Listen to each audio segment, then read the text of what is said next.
Welcome to the beach. Welcome to the ocean in Santa Cruz. I'm here with my friend Ben Blanchette, good friend of mine from my UC Santa Cruz days. And we're going to be teaching you some breathing exercises. Before we do that, I'm just going to invite Alcazar to come through and say a few words.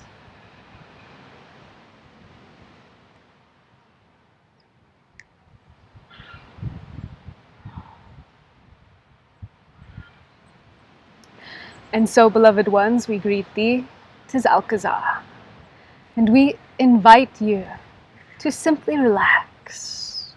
As you see these two, imagine that you are sat on the sand with the sound of the waves rolling in, just imagining the sun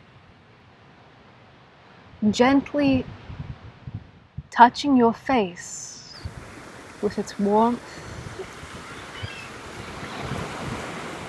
and see if you can actually feel yourself here. In doing so, you are connecting to this moment.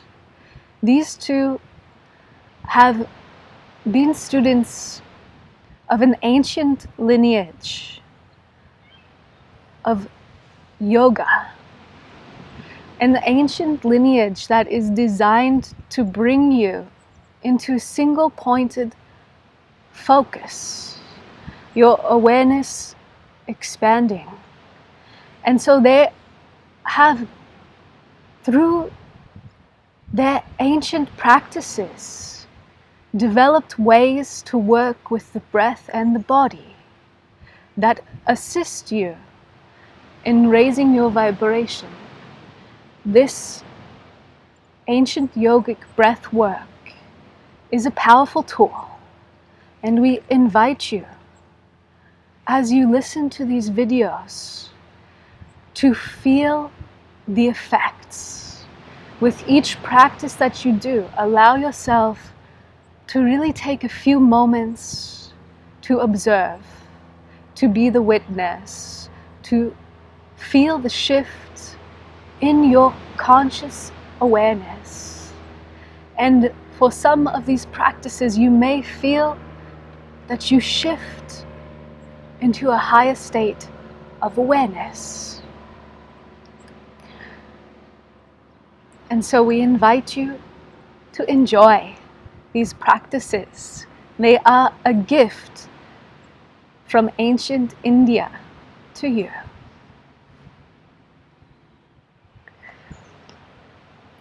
So, in this first video, we're going to talk a little bit about yogic breathwork, which is also called Pranayama, or Pranayam. And Ben's going to explain a little bit about what that means. So as we just said, Pranayam, broken down into two components. Pran is being the life force energy, the energy that interconnects us all, same as Qi within Chinese medicine, and Yama, which also refers to restraining that life force. And through that restraint, we can just further explore that feeling of physical sensation of Pran flowing through us, restraining it, expansion and contraction, back and forth. So what's super cool about the word pranayama is that the yama part means restraint, but if you add an A to the beginning, it means the opposite. So through restraining the breath, we're actually expanding the life force, because we're actually challenging our body to click into those more vibrant states of being able to have more oxygen, more prana flowing through the body. So what we're doing now is breath restraint, and we're also doing prana expansion. So that's one way of looking at it. But I remember because Ben and I have actually both done this Ashtanga yoga training Ben's done it much more recently than I have, which is why I'm super, super stoked that we can make this video for you and show you a little bit about this. So, with that concept of starting to play with our breath, we're going to jump into the 4 purifications, which are kind of the foundation of pranayama, breathwork. It's the first practices people are given to, and generally speaking, we practice these 4 purifications. In yogic texts, they highly recommend it first thing in the morning or at the end of the evening, sundown or sunup. And it's best to practice these from anywhere from 1 to 6 months, maybe even more, before you go into more advanced yogic breaths, more advanced pranayams. So they're really the foundation of any breath work. So with that, we're going to jump right into our first of the 4 purifications. It is also known as Nadi Shodhan.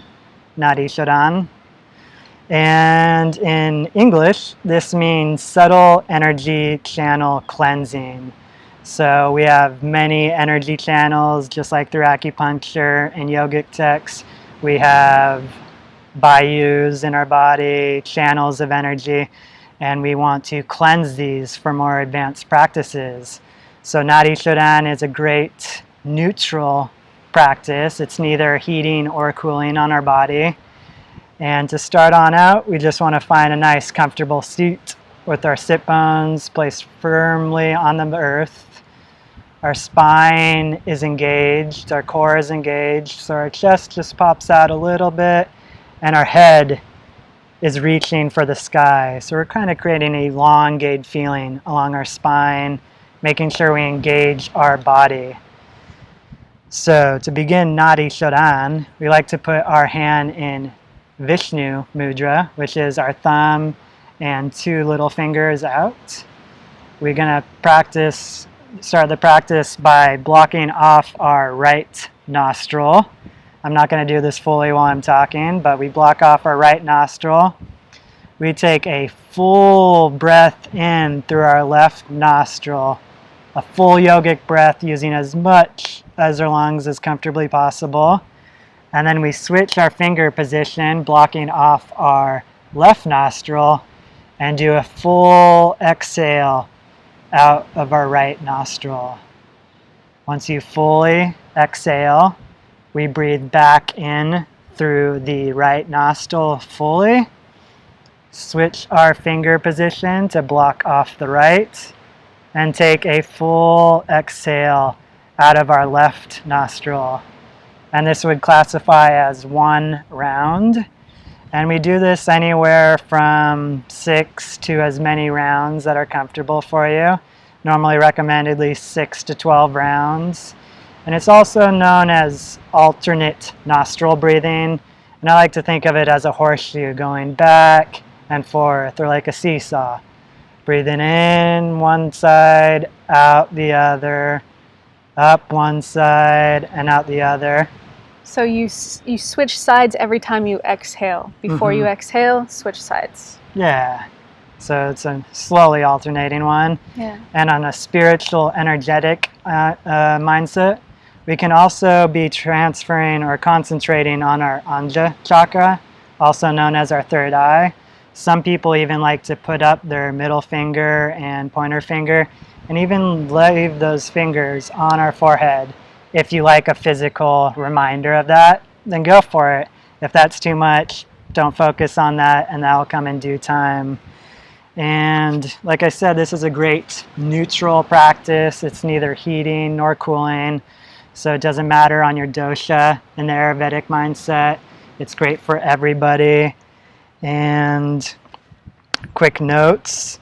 This purifies all our subtle energy channels that I was talking about. In acupuncture, this is known as meridians. In Ayurvedic texts, this is known as nadis. We're also calming the mind and balancing all 3 of our doshas. If you know anything about Ayurvedic texts too, if that's over your mindset, don't worry about it. Like learning anything new, there's a lot of language component. but just think of it as alternate nostril breathing on the more simple terms. So when you feel ready, come into your seat and we can begin and even demo a little bit of the practice. One final reminder is on our arm. We want to have it at a nice point where we're not limiting our breath. So we don't need to have it too far out, but we don't want to be limiting our breath. So kind of like at a nice 45 neutral resting position. So with all these exercises, you start by exhaling, and so they always begin with your first inhale is the breathing exercise. So the exhale is the preparation.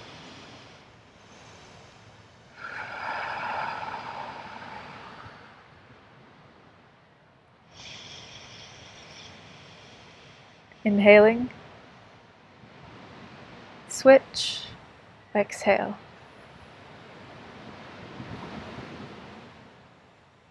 Inhale through the same nostril, switch, exhale.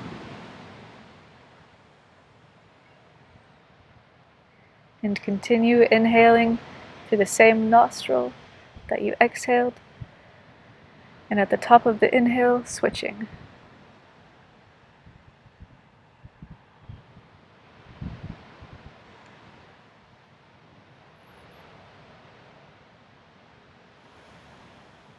And just continuing.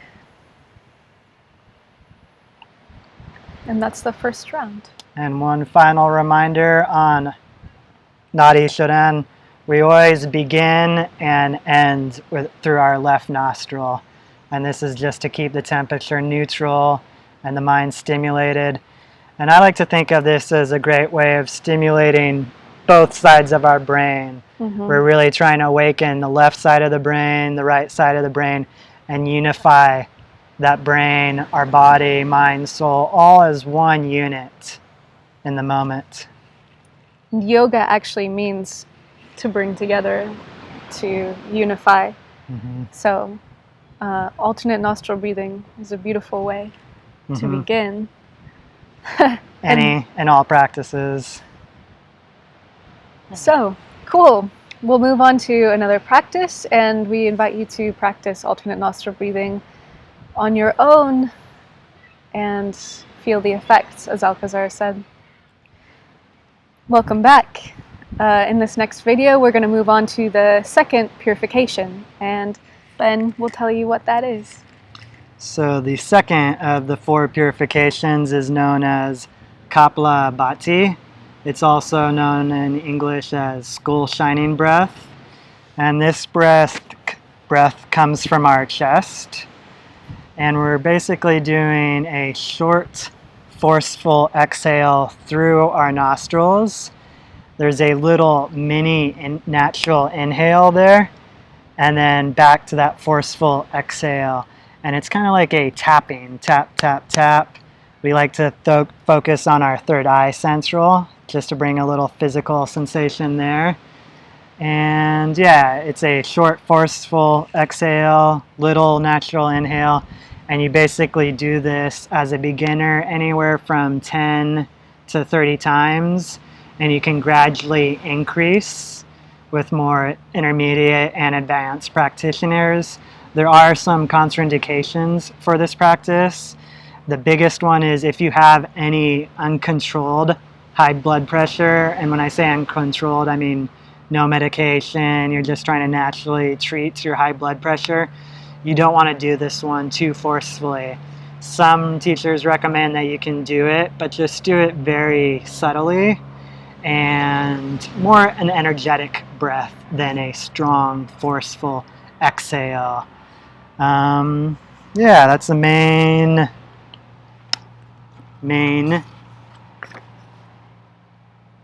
This contraindication. Yeah, and this one's one of my favorites. It's called skull shining breath.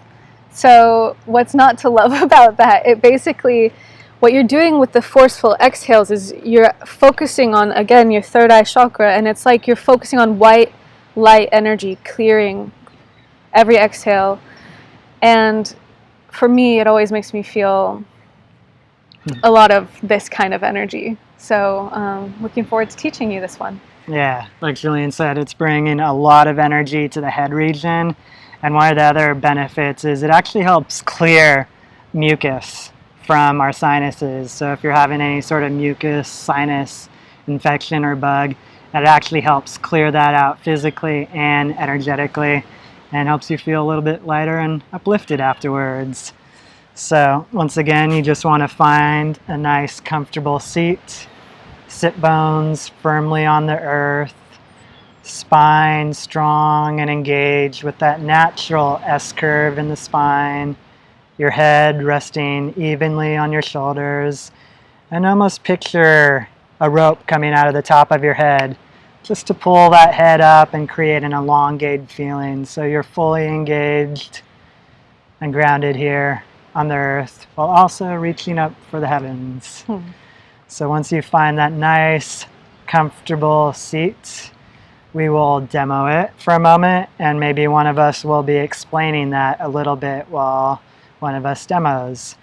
And once again, you always start on a nice full inhale. And when you're ready, you can begin.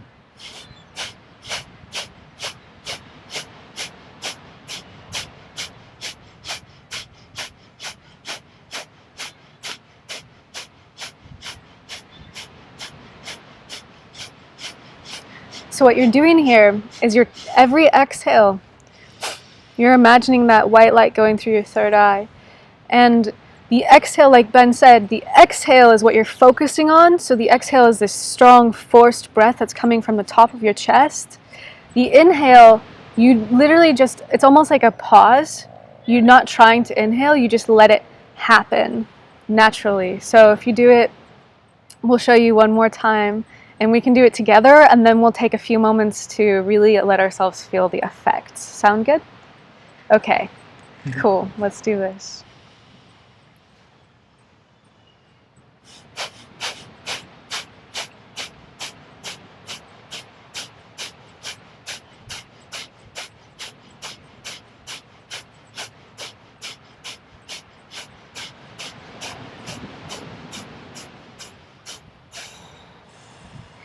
And when you're finished, you complete with that breathing out all your air. And now just take a breath in naturally and just feel the effects.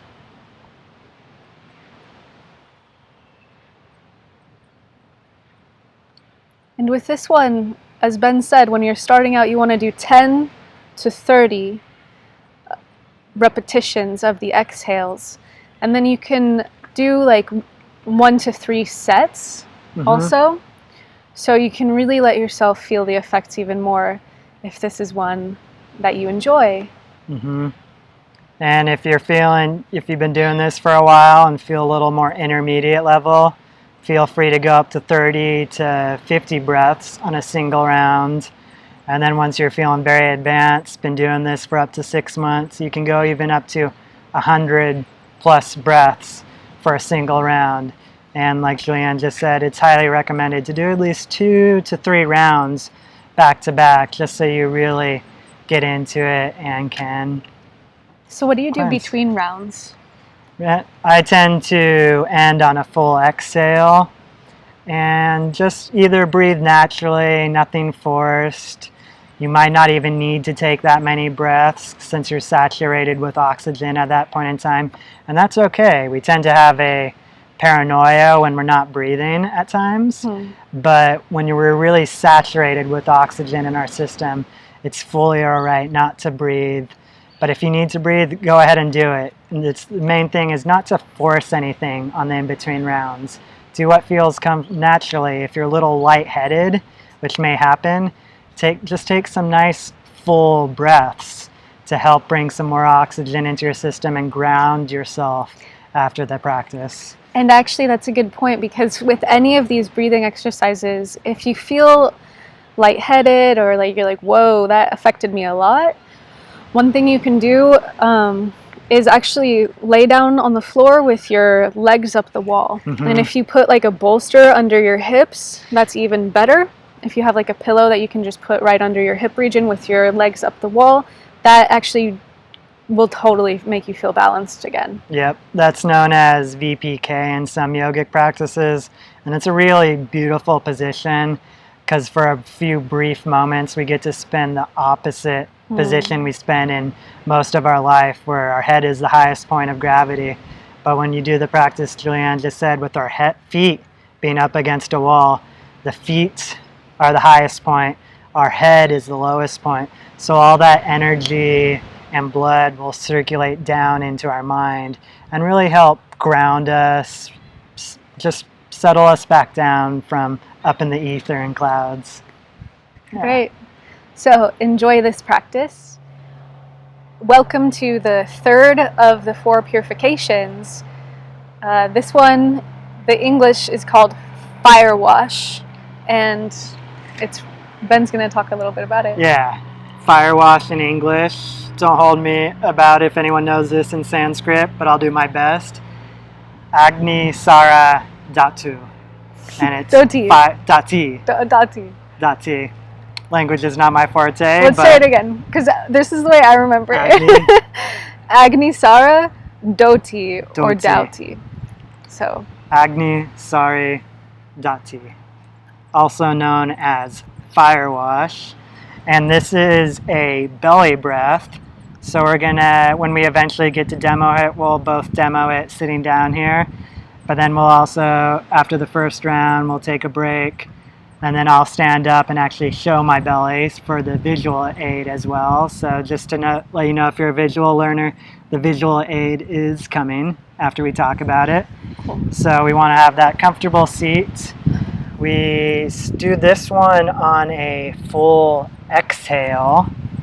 So if you have any short form of anxiety on a full exhale, just keep about 10 to 20% of the air still in your lungs and you can still do it.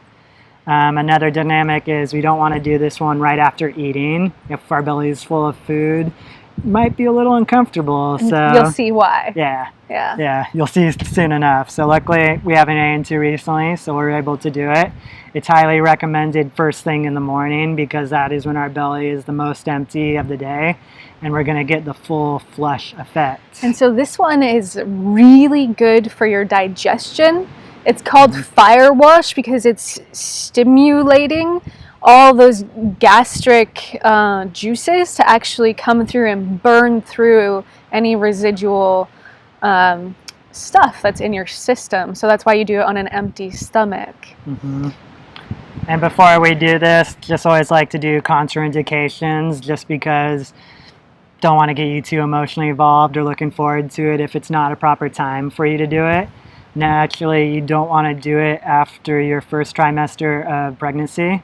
So once that baby's starting to grow in there, you don't want to stimulate he or her down there too much. So you don't want to do this one at all at that point in time.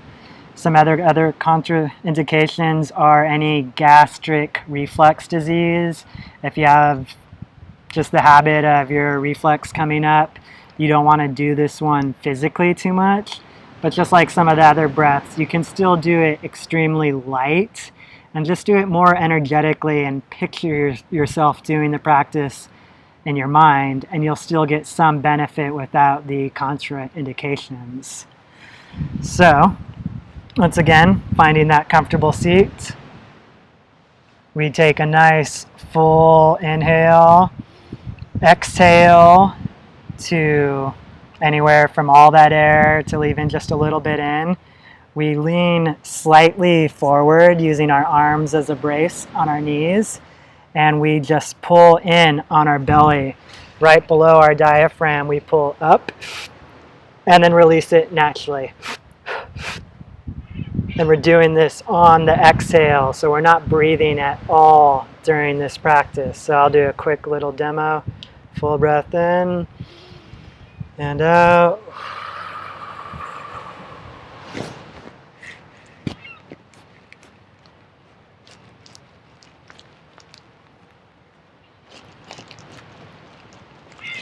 So you're kind of pulling up towards the diaphragm and then releasing it naturally. Just like that breath earlier, it's a natural belly release. and then we pull it up. It takes a lot of muscle strength, and we're really focusing right below the diaphragm. At the beginning, it might just be in the low belly, but in all in due time, when we do more advanced pranayama, we're actually focusing kind of on bringing that belly up towards the diaphragm. Cool. Do you want to show that in slow motion? Yeah. Great. Take off my mic. And you can also do this one in standing position with your hands on your knees, down.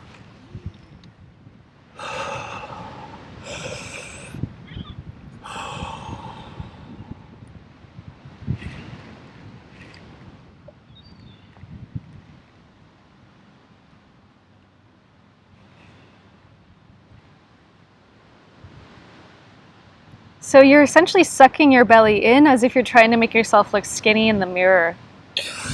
And then releasing. Great. Thanks, Ben. And you want to do this one up to 30 rounds. If you're a beginner and can't do more than 30, don't stress. But you can do anywhere from 30 on a beginner level up to 100 rounds once you're getting a little more breath retention. The main thing is you don't want to do this practice so long that you have to gasp for air at the end. You want to end it where you still have a little bit more comfortable breath retention. And that's true of all these breathing exercises. Mm-hmm. You always want to finish before you feel like you have to. Yeah, it's not, if you're stressing your body just to do a few more rounds, that's very contraindication to any yogic practice where we're not trying to do anything stressful, forceful. And if you're going for more, then that's just going to naturally happen over time. But be kind to yourself, be gentle, and you'll get more control over your breath and body in all due time. Great. So, for our last of the 4 purifications, we're going to do Ashvani Mudra, which is also known in English as horse seal. Unfortunately, this is a hard one to demo. You'll understand more as we get to it, but you're just going to have to go along with me and imagine it. So this one is done the opposite of our last purification, where this one is done on a full inhale. So we always sit with a comfortable seat, butt sit bones firmly on the earth, head hung high, and we start on a nice full inhale, and we're actually going to be squeezing and contracting our anal sphincter. So it's like you're trying not to fart in public. Mm-hmm. And this one gets confused a lot of times with more of the muscle to stop us urinating when we're peeing. We squeeze our pelvic muscle. That's more in the front. We actually want to isolate more our anal region. And no, that sounds funny, but hey, it's a muscle we have and only one way to describe it. So what's so powerful about this one is it's sending the energy from the base of your spine up. And we do it on a full breath in.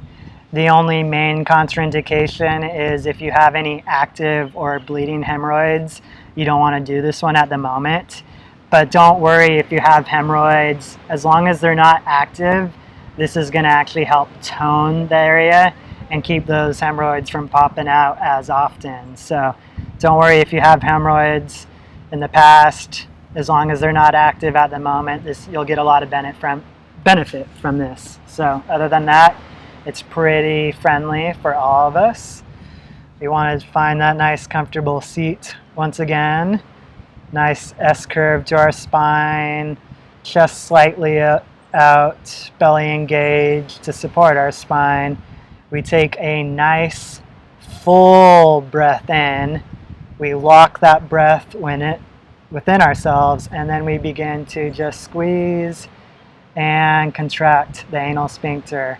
We hold that breath the whole time of the practice.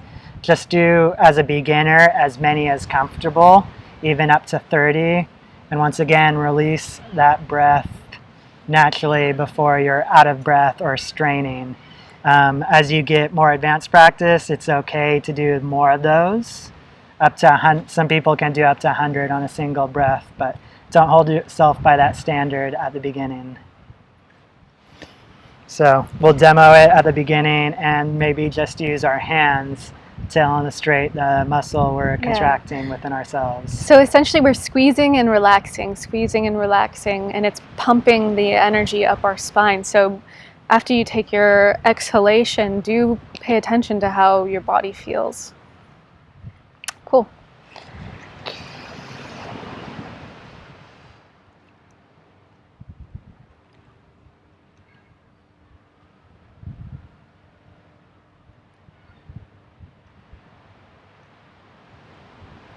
And like Ben said, we can do up to 30 of these, but you're gonna go ahead and exhale. And do they hold the squeeze on the exhale? No, you can fully release on the exhale. And the big challenge of this pose is we're kind of used to using the more pelvic floor muscles in front of us to stop our stream of pee. And just like to reiterate, that's not the muscle we're trying to stimulate here.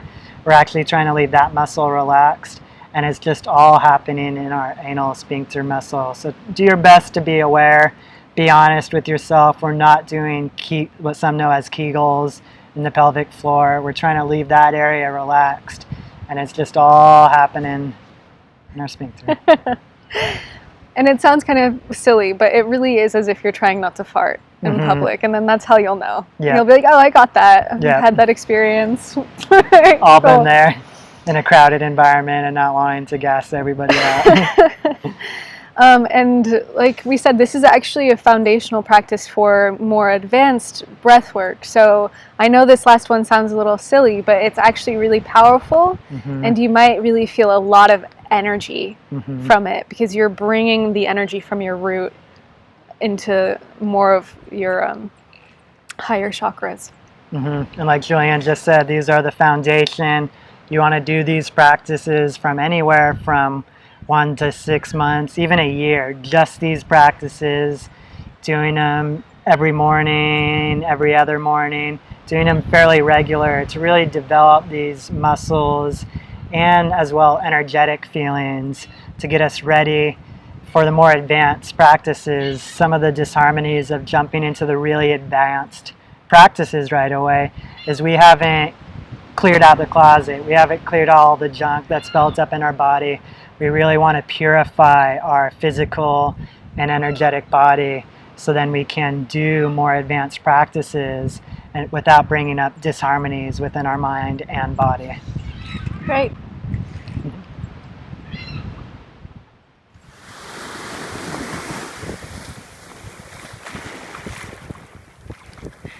Say hi.